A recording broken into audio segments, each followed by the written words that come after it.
ખેડૂત મિત્રો, આપ સૌ ખેડૂત મિત્રોનું ગુજરાત ખેડૂત મિત્ર ચેનલ પર હાર્દિક સ્વાગત છે। તો મિત્રો, આજના આ વિડીયોની અંદર આપણે વાત કરવાની છે ટપક સિંચાઈ યોજનામાં। તો આ યોજનાની અંદર આપણે જોવાનું છે કેટલી સહાય મળવા પાત્ર છે, આના માટે કોણ પાત્ર છે, કયા દસ્તાવેજો જરૂરી છે, અરજી ક્યાં અને કેવી રીતે કરવાની રહેશે, ડાર્ક ઝોન માટે ખાસ લાભ કયા કયા છે, તે સંપૂર્ણ આ વિડીયોની અંદર વાત કરવાની છે। તો વિડીયોને અંત સુધી બન્યા રહેજો। તો ચાલો જાણી લઈએ યોજના શું છે।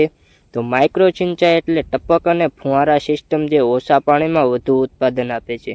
ગુજરાત સરકાર 2025-26ના ખેડૂતોને 70% થી 90% સુધીની સબસિડી આપે છે।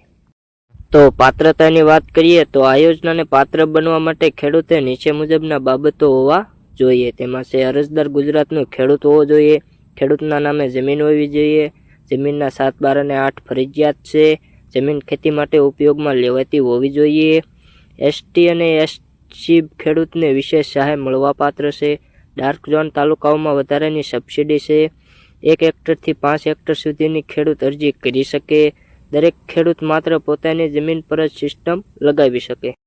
હવે આગળ વાત કરીએ તો કેટલી સહાય મળે છે। તો સામાન્ય ખેડૂતોને 70% સબસિડી સુધી, નોન ડાર્ક ઝોન માટે લાગુ, ટપક કે ફુવારા બંને માટે, એસસી એસટી ખેડૂતો માટે non dark zone 85% subsidy, dark zone માટે 90%ની સબસિડી રૂપે આપવામાં આવશે। હવે આ યોજનામાં કયા દસ્તાવેજો જરૂરી છે તેના વિશેની પણ વાત કરી લઈએ। તો પહેલું આધાર કાર્ડ હોવું જોઈએ, ખાતેદારનું બેંક પાસબુક, જમીનનો 7/12, જમીનનો 8 ખેડૂતનો જાતિનો દાખલો, મોબાઈલ નંબર, પાણીના સ્ત્રોતનો પુરાવો, બોર હોય કે તળાવ હોય કે કૂવો, ખેડૂતનો ફોટો।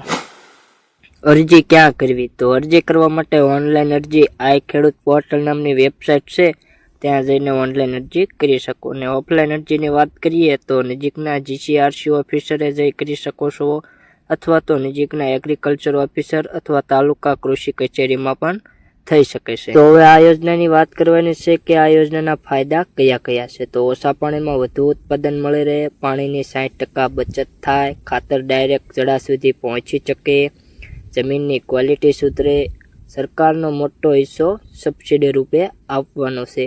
તો મિત્રો, વિડીયો પસંદ આવ્યો હોય તો લાઈક કરી દેજો અને ચેનલ પર ન હોય તો સબસ્ક્રાઈબ કરી દેજો।